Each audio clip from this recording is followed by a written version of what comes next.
Virtual warriors வழக்கம் போல உட்கார்ந்து சமூக வலைதளங்கள்ல உருட்டிக்கிட்டு இருக்காங்க. அண்ணன் நடிச்ச படம் கில்லி, அதிர்ந்தது டெல்லி. மோடிட்ட போய் பேசின பேச்சில் மோடி மிரண்டார் அப்படின்னு மீன் போட்டுருந்தாங்க. ஒரு டோரு, அந்த டோர்ல வந்து ஒரு கோடாரியோட விஜய் நிற்கிறாப்ல. தட்டுனா உள்ள வந்து சிஎம் எழுதிருக்கு, உள்ள ஸ்டாலின்லாம் வந்து அடிச்சு போட்டு வச்சிருக்காங்க. இந்த பக்கம் பார்த்தா பிரைம் மினிஸ்டர்னு ஒரு டோரு, அந்த டோரை திறந்தா மோடி எட்டி பார்க்குறாரு.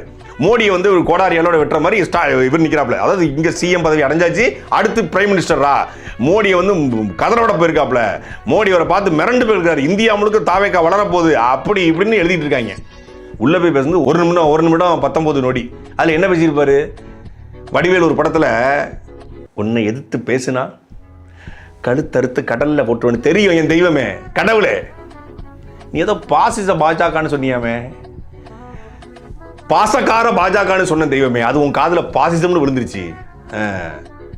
தமிழ்நாட்டுக்குள்ள வந்து பிஜேபிக்கு ரோலே இல்லை அப்படின்னு சொன்னியாமே, உங்களுக்கு வந்தீங்கன்னா சிக்கன் ரோல் வாங்கி கொடுப்பேன்னு சொன்ன தெய்வமே என் கடவுளே.